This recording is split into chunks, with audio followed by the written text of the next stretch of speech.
me hice muy amigo de un anciano Shuar, o sea, un indígena de la Alta Amazonía ecuatoriana, que prácticamente nunca había salido de la selva, ¿no?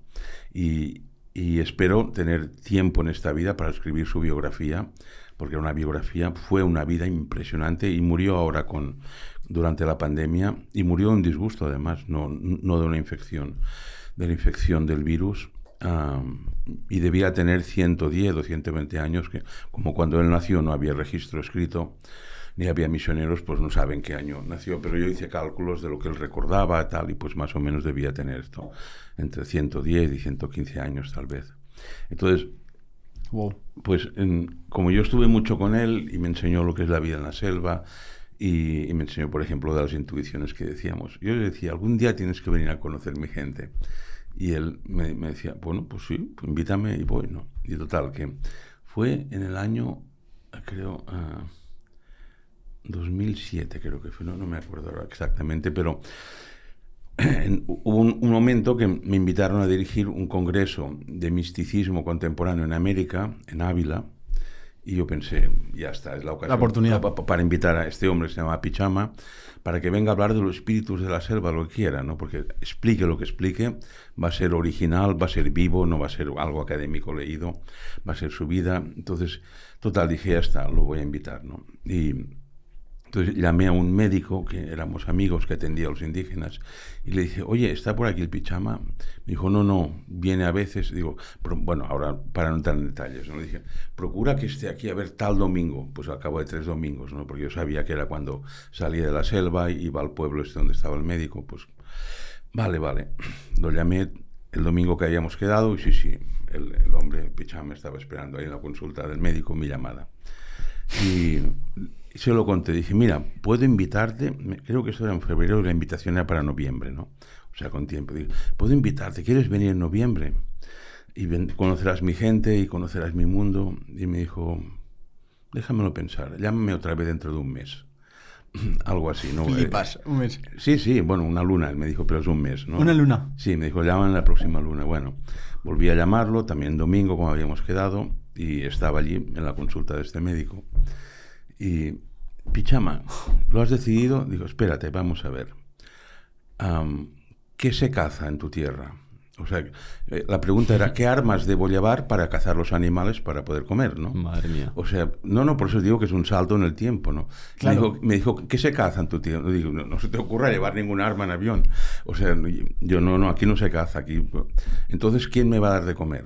Y dije, yo te voy a dar de comer y te voy a alojar. Bueno, de ti me fío porque somos amigos hace años, o sea que me fío de ti.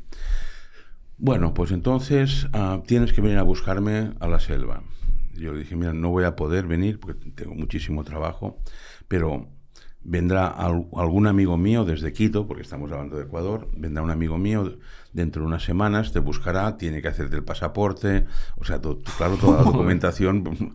Era un indígena de la selva, ¿entiendes? Dijo, fíjate, y bueno, vale, de acuerdo. Total, fue una amiga, lo encontró, se lo llevó a Quito, le hicieron fotografías del pasaporte y tal, y, y cuando llegó el día, pues que era otra época, y me acuerdo que llamé a Iberia, pedí para hablar con el sobrecargo del avión en el que vendría Pichama, este hombre, que ya tenía, pues, debía tener 70, 80 años ya, ¿no? Y el sobrecargo, muy amable, por cierto, dice, mira, vendrá esta persona, le he reservado este asiento con este número, en este vuelo que tú vas a ser sobrecargo, si no te importa, pues casi no habla castellano, o sea, si le dais comida, quítale el plástico, pues es capaz de comerse el plástico, pues nunca ha visto un bocadillo envuelto en plástico, ¿no? ¿Vestimenta que lleva él? ¿Cómo es? No, pues la vestimenta era unos pantalones viejos que le dejaron, una camiseta, una bolsa. Me refiero, ¿yo me daría cuenta de que es un indígena o no? Sí, y tanto, pero Vale, bueno, vale. pero como hay, entonces había más inmigrantes porque no había todo este problema de la zona europea y los filtros y los visas y todo esto. Y le dije, enséñale dónde está el baño también, por favor, tal, vale. Muy amables, la verdad es que muy amable, ¿no? Y bueno, y esta amiga que lo había acompañado, lo acompañó también, yo había quedado con ella, le dije, mira, dile a Pichama que cuando el avión se pare y todo el mundo baje, que él salga con todo el mundo y en algún punto me encontrará porque le estaré esperando, ¿no? En algún punto del recorrido, pero que salga con toda la gente del avión. Y se lo dijo, bueno, entonces, y como él llegaba a Madrid, pues yo cogí el coche por la noche, recuerdo que llegaba a las 7 de la mañana o algo así a Madrid, ¿no? En un vuelo directo de Quito a Madrid, entonces para no hacer transbordo, para ir a Barcelona, pues, se va a perder. Total, que cogí el coche desde Barcelona, estaba cenando con unos amigos y a las 12 o así dije, bueno, me voy a Madrid a buscar a Pichama, ¿no? Llegué y el avión justo se había adelantado media hora o algo así, yo llegué justo y cuando llegué todos los pasajeros de este avión habían salido. Y me recuerdo que pensé, Dios mío, ¿dónde se habrá metido? Claro, ¿no? porque ni teléfono móvil ni nada. Pichama no sabía que era nada. No, era época que no habían teléfonos móviles todavía, ¿no? Qué bueno. Y ya te digo, yo soy representante de otra época, soy un superviviente de otra época. Hostia. O sea, cuando yo hice mi carrera universitaria, que hice 3, ni había ordenadores, ni había móviles, o sea, yo iba a las bibliotecas a vaciar fichas y revistas especializadas y... Total, que me metí, que ahora no se podría, pero me metí, me colé hasta la cinta por donde las maletas, estaba por allí, nada, salí, volví a entrar, me fui al control de pasaportes, pregunté a la policía, ha salido un señor, me dijo, miren, no podemos informarles, este avión parece que todo el mundo ha salido, punto, ¿no? Bueno, y total, que estuve más de media hora dando vueltas y tratando de meterme en su cabeza, ¿no? Si él ha llegado aquí... O sea, ¿qué se le habrá ocurrido hacer si yo no estoy en ningún punto de su recorrido, ¿no?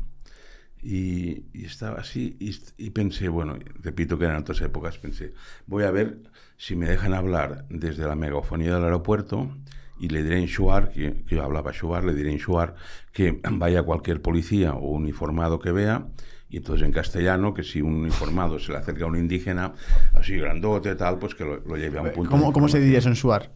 No, ahora no. ¿Cómo suena el Suar? Así, viñaje a micro, YouTube tatuí. Y entonces, YouTube tatuí Pichama, ¿no? Total, que estaba pensando, a ver, ¿cómo seduzco a los de megafonía? Que ahora ni se me ocurriría algo así. Y mientras estaba pensando, bueno, voy a un punto de información del aeropuerto de Madrid, les pediría beta. Y lo vi lejos, no la vi, sí que estaba ahí lejos. Y estaba con una camiseta, o sea, en noviembre en Madrid hacía un frío que pelaba, ¿no?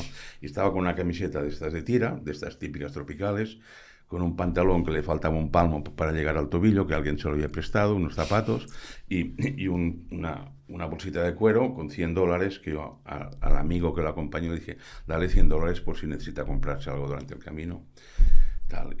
Total, y lo vi así que estaba hablando con un, no sé si no me acuerdo si era un policía, un guardia jurado, estaba sentado y Pichama hablándole tal, y me acerqué y le dije, Pichama, lo siento, tal, vamos. Y me miró con cara un poco de enfadado, pero no desconcertado, ¿no? Imaginaos, o sea, cualquiera de nosotros en la selva ya se hubiera muerto de miedo. Y él estaba pues presente, ¿no? Vamos, y yo le había traído una chaqueta, pensé, si no tiene ropa. Y cuando nos íbamos, el policía me dijo, oiga, dijo, es que hace rato que me está hablando y yo no lo entiendo de nada. Y como veo que usted no entiende, ¿qué me estaba diciendo? Y le pregunté, Pichama, ¿qué le estabas diciendo a este señor? Y digo que no me acuerdo si era un policía, un guardia jurado del aeropuerto. Y le estaba diciendo, imaginaos, le estaba diciendo, mira, mi amigo José María no ha venido a buscarme. Entonces me regreso a mi casa y me he fijado y he venido en un avión desde Poniente a Levante toda la noche, me han dado de comida. ¿Qué avión regresa de Levante a Poniente que me vuelvo a mi casa? Joder. O sea, le estaba diciendo esto en medio del aeropuerto de Madrid, ¿no? Y yo se lo dije, claro, y el señor aquí dijo, ¿cómo? Dije, le estaba diciendo esto, sí, que qué avión regresaba hacia Poniente, o sea, hacia América, que se volvía a su casa y ya está, ¿no? Porque yo no había venido a buscar, ¿no? Pero estaba completamente íntegro, Pichama, o sea, enfadado conmigo, un poco enfadado porque no había cumplido.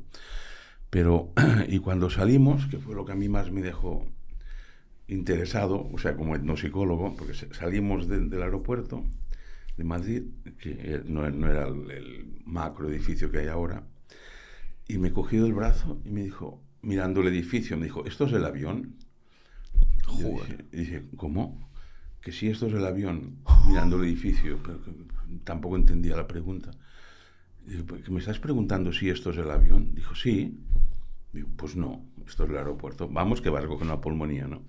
Y imaginaos, o sea, hace 30 años el aeropuerto de Quito no había estos pasillos elevados, ¿no? Sino que uno caminaba por la pista, veía el avión delante, subía por la escalerita buscaba su asiento, se sentaba. Claro, llegó a Madrid, y en Madrid sí había estos pasillos móviles. Claro, y él me decía, es que no sé cómo he salido del avión, porque ya me he dado cuenta que en algún punto el suelo era distinto. Madre mía. Y mientras andábamos para el aeropuerto me decía, pero ¿cómo es que no he visto todo esto dentro del avión? O sea, las tiendas, los restaurantes. Me decía, pero ¿cómo no he visto todo esto tantas horas en el avión y no lo he visto, ¿no? Claro, porque para él no había salido del avión porque no había bajado una escalerita.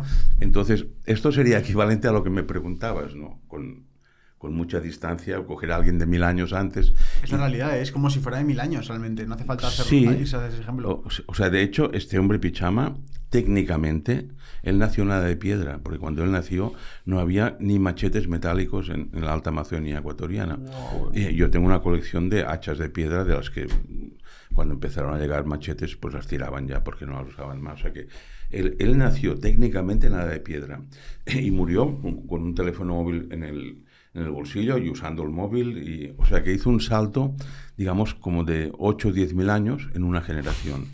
No, y es muy interesante para mí, ¿no? Y aparte que nos hicimos amigos, ya te digo, su vida fue una vida épica, que es para hacer 10 películas, porque gracias a él se evitaron guerras entre Ecuador y Perú, se evitaron guerras entre colonos e indígenas, porque era un hombre con una elevación espiritual enorme, ¿no? Y muy valiente y muy inteligente, ¿no? Entonces, pues espero, digo, tener tiempo para escribir la biografía, y de hecho hombres pues que lo han conocido, ya digo, decían, no, es que fue el último gran hombre que hubo, ¿no? Porque entre los Shuars, como entre muchos pueblos indígenas, diferencia entre los grandes hombres o grandes mujeres y la gente corriente, ya está, ¿no? Y por ejemplo, cuando estuvo aquí, que estuvo, aquí en Barcelona, en mi casa, ¿no? Pues lo primero cuando llegó a mi casa empezó a mirarla, ¿y todo esto es tuyo? Pues yo vivía solo, no tenía hijos, entonces ahora tengo 3, he tenido 4, pero uno murió, y tengo 3 hijos, entonces pues no tenía hijos ni interés en asegurar la especie humana. Pero claro, vivía en un piso céntrico en Barcelona, pues lleno de libros, yo qué sé, pues como un piso de una persona de clase media. Y cuando llegó, y ellos no tienen nada tienen, claro. ¿No? Claro, su choza es el machete, una prenda que le han sacado a algún misionero a lo mejor, o de un intercambio, y nada más. O sea, y viven de su fuerza personal, de su astucia, de su valentía. Y cuando llegó empezó a preguntarme, ¿y esto es tuyo? Sí. ¿Y esto también? Sí. ¿Y esta mesa también? Sí. ¿Y todo esto también? Pues que sí, los vasos que había en mi casa. Y cuando hubo conversación me dijo, entonces José María, pero tú no tienes hijos, ¿no? No. Me dijo, entonces ¿para qué quieres todo esto? O sea, ¿para qué lo quieres si no tienes nadie a quien dejárselo?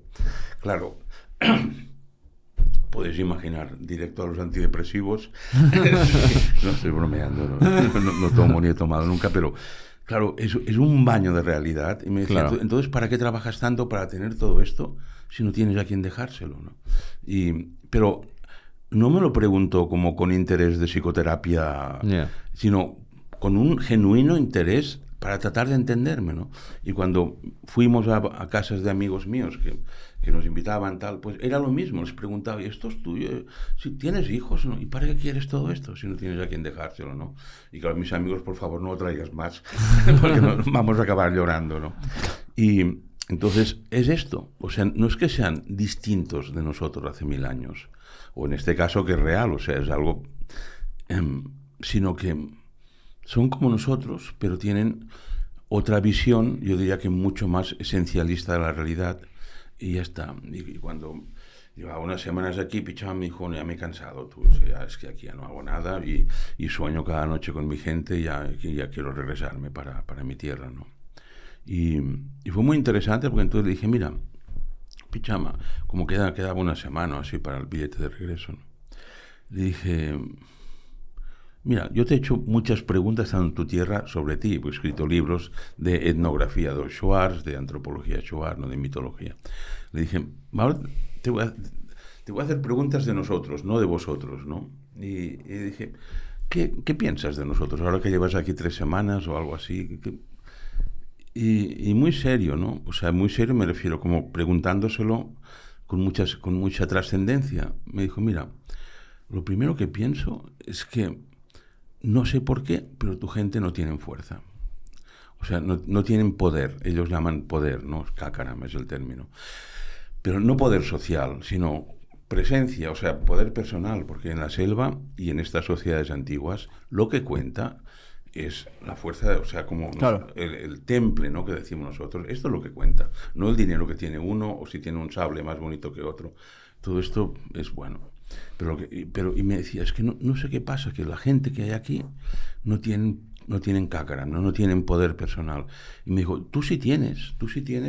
Tal vez es porque has venido con nosotros y te han tocado los vientos, porque ellos creen mucho que es el viento huracanado el que da esta fuerza a las personas, ¿no? Y de hecho a los niños ahora todo esto se ha perdido en estas últimas 2 décadas, pero hace 30 años, pues los niños dentro de la selva que tenían 7 años o 8 años, cuando había tormentas huracanadas, los padres los mandaban a andar por la selva, incluso de noche. Madre mía. Para que cogieran fuerza, ¿no? Para que temple, que llamamos en castellano, ¿no? Como autocontrol, y se dejan de tonterías y de estar pegados a las faldas de mamá, y los niños iban orgullosos, además, o sea, a veces lloraban aterrorizados, pero eran capaces de aguantar y regresaban igual al cabo de 2 horas. Papá, he aguantado, ¿no? O sea, he aguantado, pues esto, ¿no? La tremenda fuerza de una tormenta tropical. Y me decía, pues tu gente, me decía, no sé por qué, pero no tienen fuerza, ¿no? Y ahí me di cuenta, pensé, pues, cuánta razón que tiene, ¿no? Y a veces ando por las ciudades y veo una imagen que me ha quedado, yo como ahora, hace ya casi 20 años que, gracias a Dios, vivo en un parque natural, en el Parque Natural del Montnegra, donde tengo mi centro, Can Benet Vives, y es un campus porque pasan 5.000 personas al año para hacer actividades de desarrollo humano o de cultivo del mundo interno fuertes, ¿no? O sea, no, digamos, como actividades de verdad, o sea, que son enfrentarse uno consigo mismo y aprender a aceptarse uno, ¿no? Entonces, pues tengo esta suerte de poder vivir en un parque natural sin vecinos, o sea, algún chalet pues es de amigos que lo han comprado para estar cerca, ¿no? Y vivimos de una forma, digamos, no comunitaria, en el sentido de una comuna ni de una comunidad religiosa, pero todas las personas que gestionan el campus, pues viven ahí, o sea, vivimos entre 15 y 20 personas y vivo con mi mujer y mi hija pequeña y otro también, en fin. Y cuando voy a Barcelona o a Zaragoza o Madrid, a veces me fijo, ¿no? Y realmente, o sea, ¿qué razón tenía Pichama? Porque casi todo el mundo va con cara de morirse si no encuentra algo, pero a la vez miradas vacías que yo creo que ni saben lo que están buscando, ¿no? Solo es estrés, el anhelo de llegar, de conseguir, de ver, de coger, de comprar. Pero dices, ¿qué os pasa todo? ¿No? Calmaos un poco, ¿no? Y luego, volviendo a lo de antes, otra cosa que me dijo Pichama es que, mira, no entiendo cómo escogéis a la gente que manda, y así no podéis ir bien, ¿no? Porque entre ellos, entre los shuars, pero también entre los quichuas, o sea, entre grupos indígenas, sobre todo de Sudamérica, sea Amazonía o sea Andes, ¿no? Son mundos muy diferentes. Pero los sueños tienen una importancia fundamental, los sueños nocturnos, ¿no? Que es el mensaje de nuestro inconsciente. O sea, una de mis ocupaciones laborales es analista, como endopsicólogo y terapeuta, y hace más de 30 años que hago análisis, o sea, que dedico varios días a la semana a hacer análisis de sueños a otras personas y dirijo a grupos de análisis de sueños y pacientes, etcétera. Y para ellos es fundamental saber lo que ha soñado una persona, que nosotros diríamos saber lo que pasa en su inconsciente, para saber si puedo fiarme o no de esta persona y qué fuerza tiene.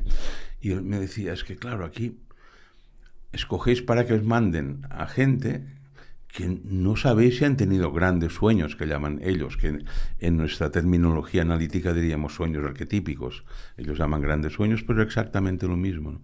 Siempre es que no les preguntáis nunca qué han soñado. Entonces, pero ¿cómo queréis fiaros de gente así que no sabéis ni lo que ha soñado y les dejáis que os manden? Claro que así no vais bien, ¿no? Bueno, claro. En fin, bueno. En resumidas, ¿no?